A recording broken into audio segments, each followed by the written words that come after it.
La Voz de América presenta.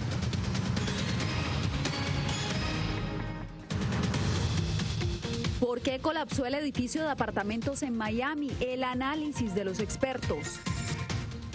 Sin descanso, continúan labores de rescate con la esperanza de encontrar vida entre los escombros. Además, el secretario de Salud de Estados Unidos llega a El Paso, Texas, para supervisar atención a menores migrantes. Y más vacunas prepara Estados Unidos para América Latina.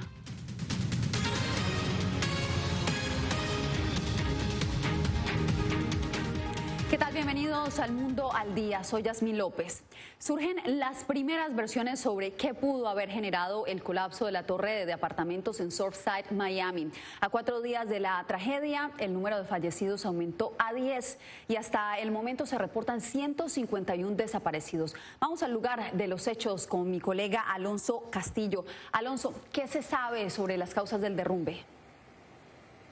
Yasmín, buenas tardes. Nos encontramos entre hipótesis y conjeturas y hasta que no tengamos un peritaje oficial no tendremos la certeza absoluta de qué fue lo que ocurrió. Sin embargo, hoy conversamos con 2 integrantes de un despacho de arquitectura para que nos dieran sus impresiones al respecto.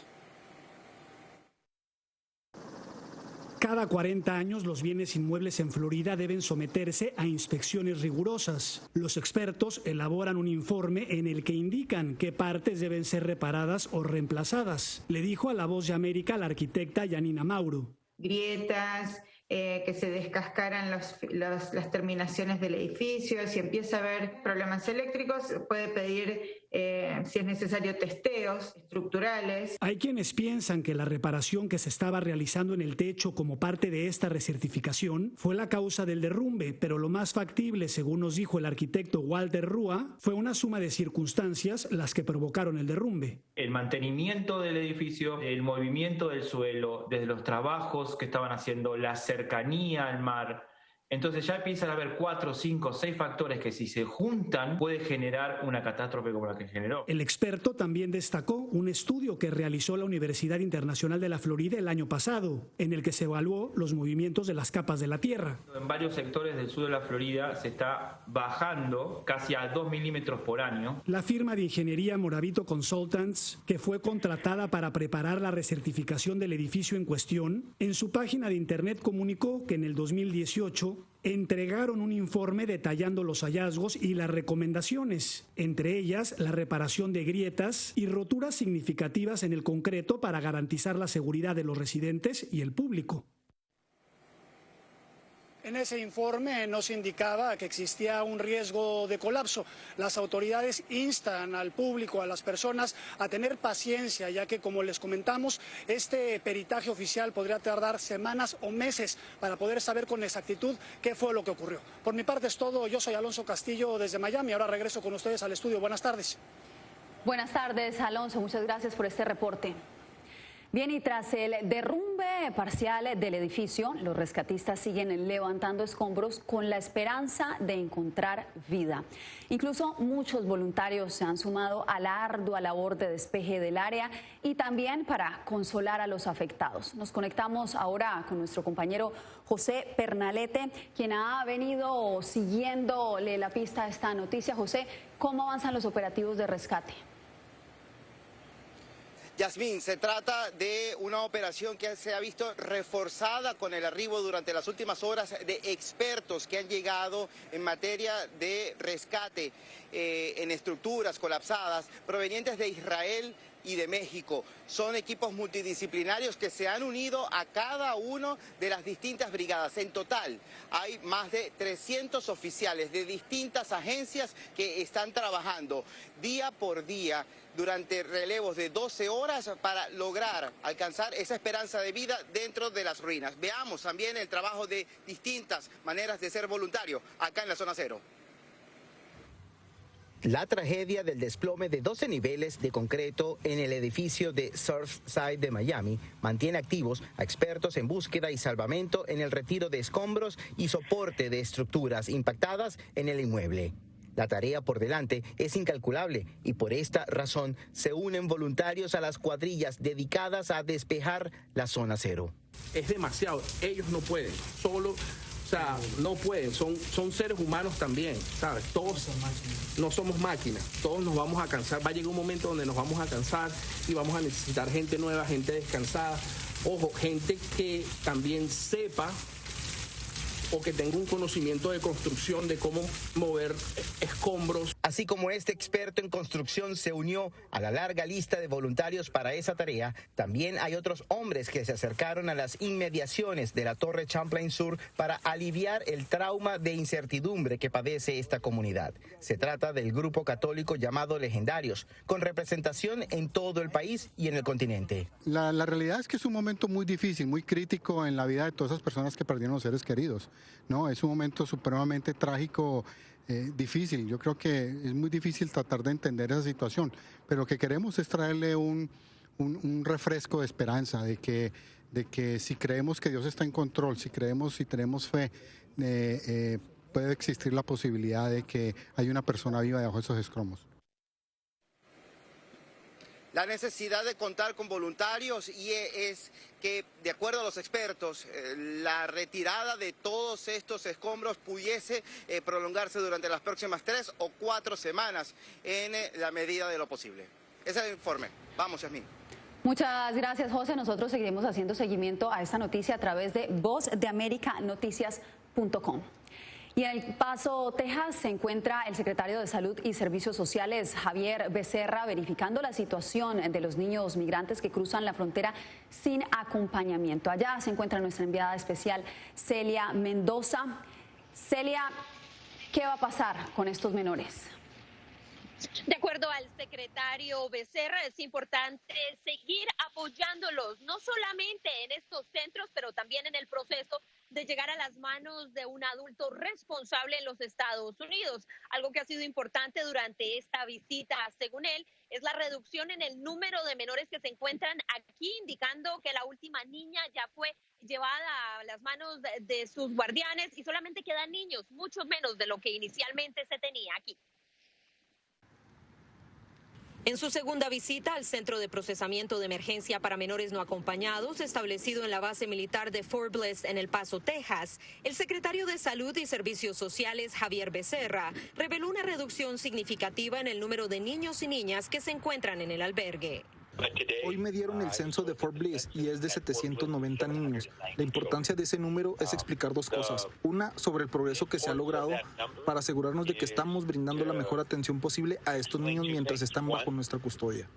Y la otra, según Becerra, es el avance alcanzado al reducir el hacinamiento de menores en este centro que sigue recibiendo críticas de activistas locales. Así lo explicó Fernando García de la Red Fronteriza para los Derechos Humanos, quien fue parte de la mesa redonda de la vicepresidenta Kamala Harris durante su visita a El Paso, Texas. Que se cierre el centro de niños que está en el fuerte Fort Bliss. Yo creo que no puede haber otra, no hay otra demanda, no se está planteando ya ni siquiera que mejoren las condiciones, nada, porque primero los niños no merecen estar en un fuerte, una base militar, y segundo, ya hay un sinfín de quejas, de reportes muy graves.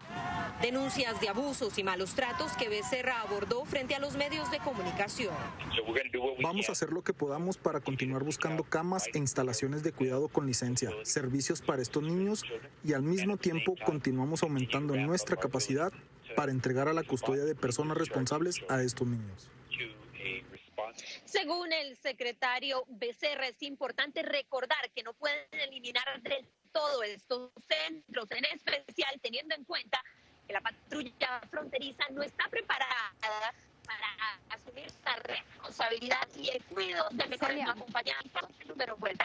Muchas gracias por tu reporte y seguimos con la información de la frontera, porque mientras el gobierno de Biden amplía el procesamiento de solicitantes de asilo bajo el protocolo de protección a migrantes, Víctor Hugo Castillo nos lleva a un albergue en México que se prepara junto a otras organizaciones para ayudar a los posibles beneficiarios. Para las familias quienes fueron retornadas para México es un gran alivio. Así se refiere el director del albergue Senda de Vida en Reynosa, al enterarse que más personas podrán retomar su proceso MPP con casos activos o cerrados para continuar de manera ordenada con sus procedimientos de inmigración a Estados Unidos. Llevar un listado donde las familias y personas que vienen solas puedan ingresar al albergue, pero ya con un registro. Con senda de vida podemos cruzar un asilo político, un refugio o de repente una ayuda humanitaria que es un poco legal en el estatus y bueno, ya tendrías que entregar tu expediente en Estados Unidos para poder estar legal, pues, sí, con los abogados y los jueces. Este migrante venezolano espera su turno de asilo, pero aprovecha el tiempo ayudando en el registro de migrantes al albergue y que desean entrar legalmente a la Unión Americana. Pienso que de repente ir a un país legal sería mucho mejor entrando legal, pues. Mientras muchos deciden cruzar ilegalmente la frontera, otros prefieren ser pacientes e irse por la vía legal a través del apoyo de organizaciones internacionales, abogados y esperar su proceso en esta casa del migrante. Te da espacio, te da seguridad y te da la ayuda legal para pasar a los Estados Unidos ya legal, ya con un proceso abierto de asilo o ya cual sea tu proceso. Están ingresando hacia los Estados Unidos, estamos llevando a familias que vienen siendo entre 35 y 40 personas diarias. Con el anuncio del Departamento de Seguridad Nacional se espera que al menos 10,000 personas puedan verse beneficiadas. Un nuevo mensaje que pues se les va a dar otra oportunidad. Mientras miles de solicitantes de asilo desean y esperan esta segunda oportunidad para seguir peleando su caso, hay cientos de migrantes que continúan llegando de diferentes nacionalidades a este albergue en la ciudad de Reynosa. Víctor Castillo, Voz de América, Reynosa, México. Más adelante, nueva distribución de vacunas prepara Estados Unidos para Latinoamérica. Esto y más al volver.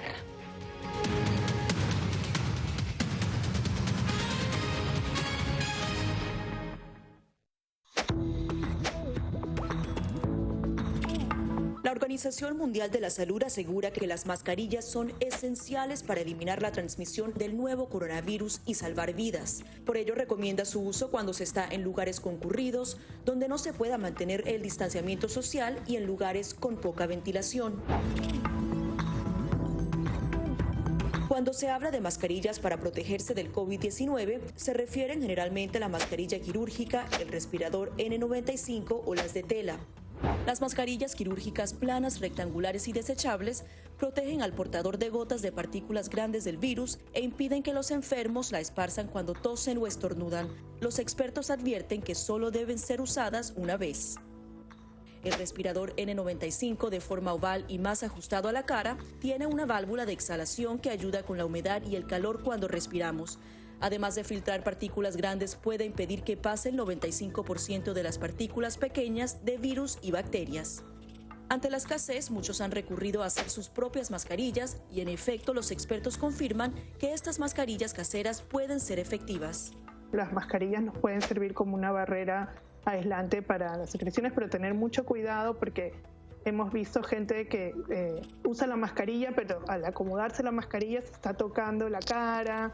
Y eso es justamente lo que queremos evitar, es que la gente se esté tocando la cara en estos momentos, porque cuando uno está en lugares públicos puedes estar pasando la mano por una superficie que ha sido tocada por otras personas y que puede estar contaminada y luego sin querer te puedes llevar la mano a la cara. Para más información visita nuestra página web y síguenos a través de las redes sociales bajo @Voz de América.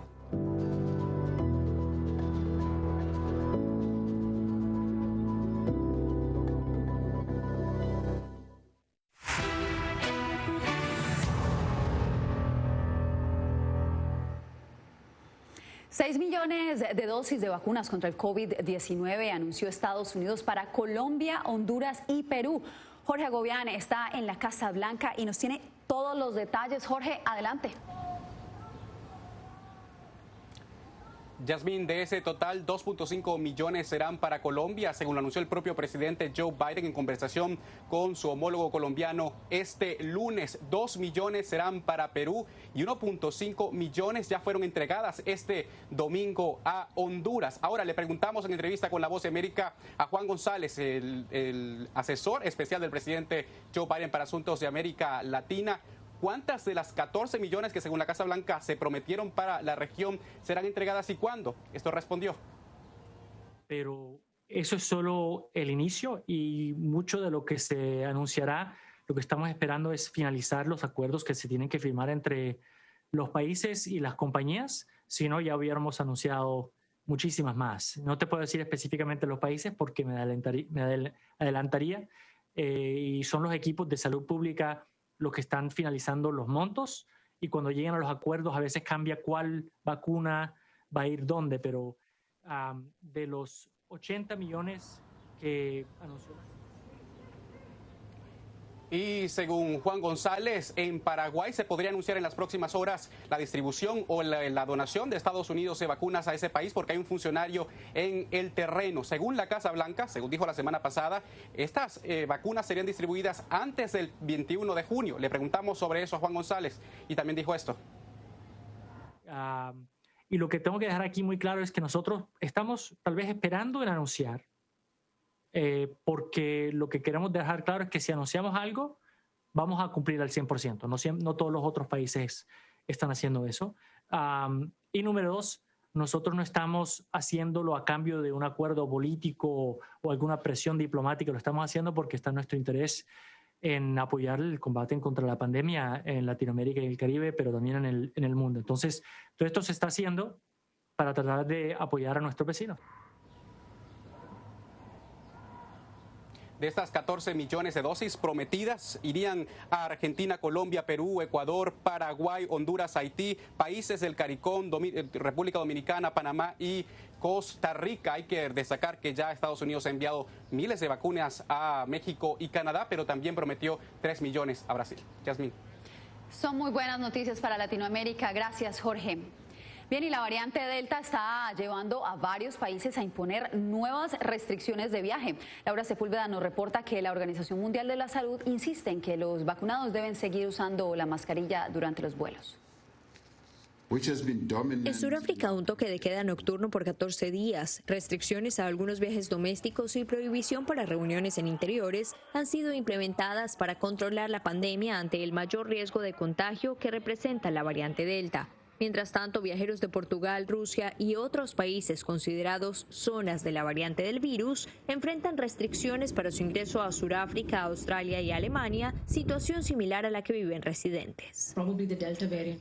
Probablemente la variante Delta se convertirá en la cepa global dominante, al igual que hace unos meses la alfa, beta.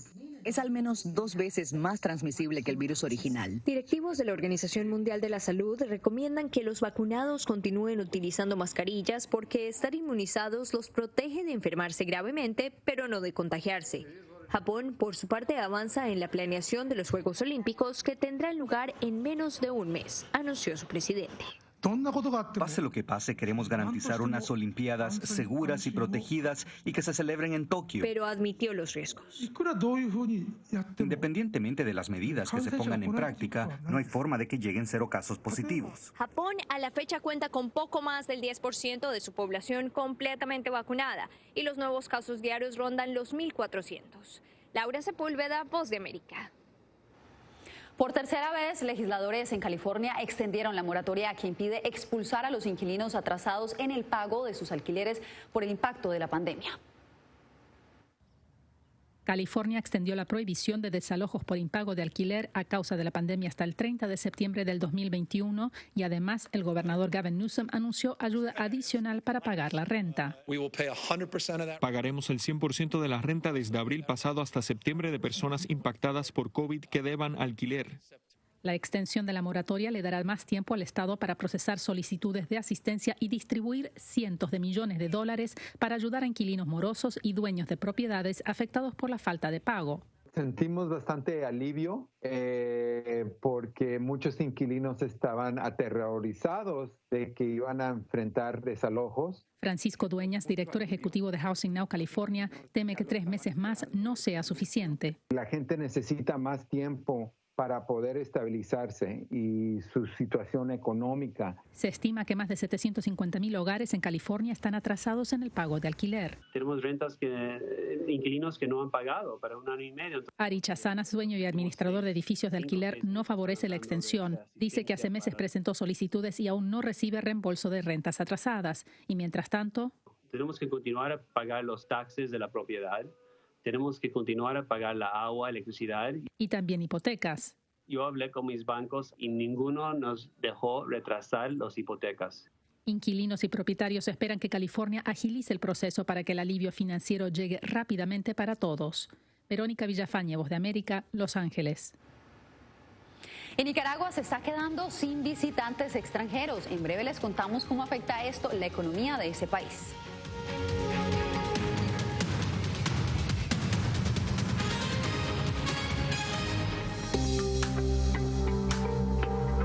En medio de la pandemia del COVID-19, muchos quieren saber cómo darle una mano a su sistema inmune. El que va a realmente combatir el coronavirus es nuestro sistema inmune, que es nuestro sistema de defensas que va a luchar contra el virus cuando aparezca. Aquí te damos 5 consejos sencillos para mantener tu sistema inmunológico funcionando de manera óptima.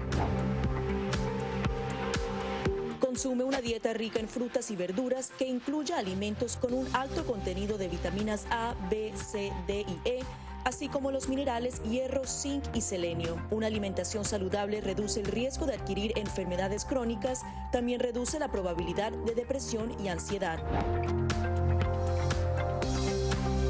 No solo mejora tu perfil cardiovascular, sino que también reduce la presión arterial y ayuda a controlar el peso. La OMS recomienda unos 30 minutos al día, incluso repartidos entre 3 sesiones.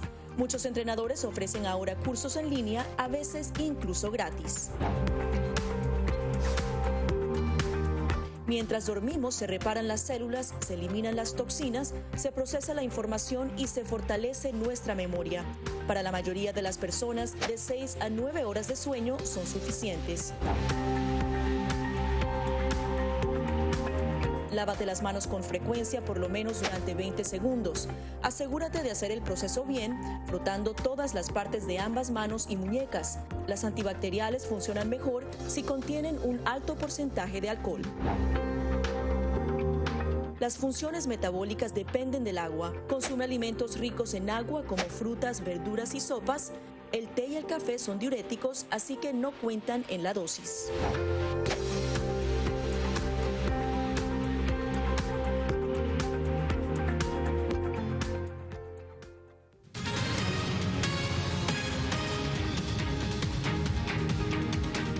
La crisis política de los últimos 3 años en Nicaragua está ahuyentando a los turistas extranjeros. Donaldo Hernández nos da los detalles.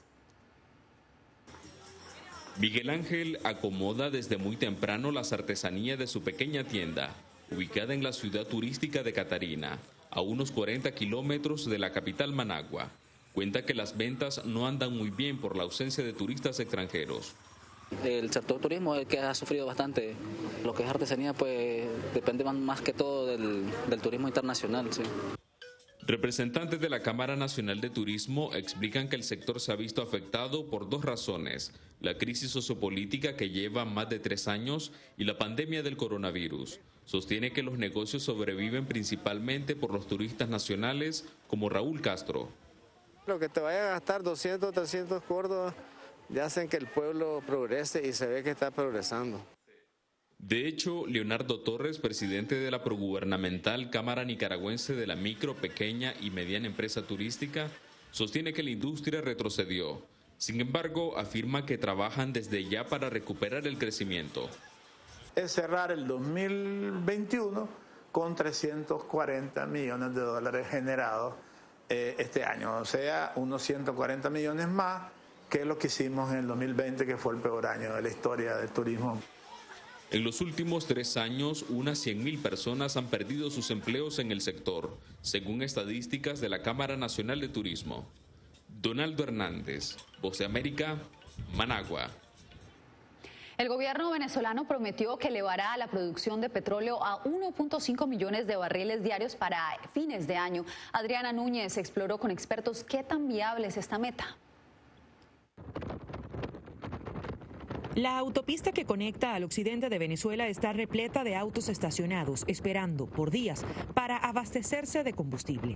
Una postal recurrente, sobre todo en los estados apartados de la capital, Caracas. Pero en entrevista con la agencia de noticias Bloomberg, el ministro de Petróleo prometió no solo que estas filas desaparecerían para julio, sino que Venezuela volvería a producir 1.500.000 barriles de petróleo diarios a finales de año. vamos a rescatar y a colocar a PDVSA en la vanguardia. Una oferta que extrabajadores de la petrolera estatal PDVSA ven poco probable. Y la verdad que eso es físicamente imposible, porque para producir 1.500.000 barriles, que más que duplicaría, casi triplicaría la producción actual, tendría que haber taladro, perforando pozos nuevos, tendría que haber una serie de cosas que no lo hay en este momento.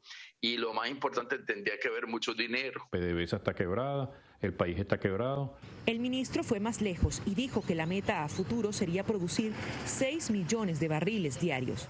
Pero se necesitarían años y años de una inversión muy fuerte para poder llegar a eso. Las 6 refinerías instaladas en Venezuela operan de manera intermitente y producen apenas la mitad de la gasolina que necesita el parque automotor del país, según los ex empleados de la industria.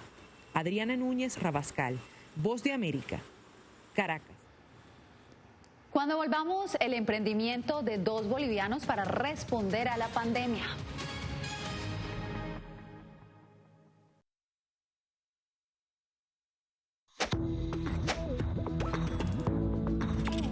La Organización Mundial de la Salud asegura que las mascarillas son esenciales para eliminar la transmisión del nuevo coronavirus y salvar vidas. Por ello, recomienda su uso cuando se está en lugares concurridos, donde no se pueda mantener el distanciamiento social y en lugares con poca ventilación. Cuando se habla de mascarillas para protegerse del COVID-19, se refieren generalmente a la mascarilla quirúrgica, el respirador N95 o las de tela. Las mascarillas quirúrgicas planas, rectangulares y desechables protegen al portador de gotas de partículas grandes del virus e impiden que los enfermos la esparzan cuando tosen o estornudan. Los expertos advierten que solo deben ser usadas una vez. El respirador N95, de forma oval y más ajustado a la cara, tiene una válvula de exhalación que ayuda con la humedad y el calor cuando respiramos. Además de filtrar partículas grandes, puede impedir que pase el 95% de las partículas pequeñas de virus y bacterias. Ante la escasez, muchos han recurrido a hacer sus propias mascarillas y, en efecto, los expertos confirman que estas mascarillas caseras pueden ser efectivas. Las mascarillas nos pueden servir como una barrera aislante para las secreciones, pero tener mucho cuidado porque hemos visto gente que usa la mascarilla, pero al acomodarse la mascarilla se está tocando la cara. Y eso es justamente lo que queremos evitar, es que la gente se esté tocando la cara en estos momentos, porque cuando uno está en lugares públicos puedes estar pasando la mano por una superficie que ha sido tocada por otras personas y que puede estar contaminada, y luego sin querer te puedes llevar la mano a la cara. Para más información visita nuestra página web y síguenos a través de las redes sociales bajo @Voz de América.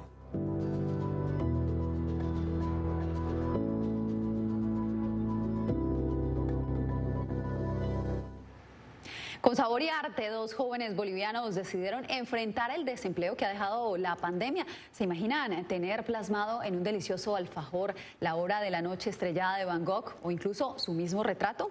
Esta es la historia que nos trae Fabiola Chambi. Hace 9 meses, Alfredo López se quedó sin su trabajo como chef y enfrentó el dilema de comprarse comida para ese día o invertir los $10 que consiguió haciendo labores de jardinería para iniciar su emprendimiento. Hoy la respuesta es alfajores artesanales con sello boliviano. Hicimos muchas pruebas, después sacando sabores, texturas, cantidad de chocolate, pesos, y bueno, salió el producto que tenemos ahora, que queremos seguir mejorándolo, pero a la gente le gusta bastante. Pero algunos clientes exigentes buscan algo más que buen sabor. Por eso el talento de Vanessa Ferrofino entró en acción para crear Alfajores, una línea más personalizada. Busqué los más clásicos, ¿no? Los más reconocidos, por ejemplo, La noche estrellada de Van Gogh, El nacimiento de Venus. Entonces probé a hacerlos y salieron bastante bien. Entonces, posterior a esto ya lo publicamos, tuvo mucha aceptación. Emprender en pandemia no es fácil, pero el talento y arduo trabajo de estos jóvenes bolivianos es una prueba de que no es imposible. Han sido muchas noches de estrés y también lágrimas y oraciones y mucho trabajo duro, pensando que iba a rendir frutos algún día, ¿no? El emprendimiento de Alfredo y Vanessa también les ayuda a pagar sus estudios universitarios, pero su sueño es que un día puedan industrializar los alfajores y contratar a más gente. Fabiola Chambi, Voz de América, Bolivia. Qué buen mensaje nos dejan estos bolivianos. Bien, y así llegamos al final de esta emisión. Gracias por acompañarnos. Nos vemos mañana.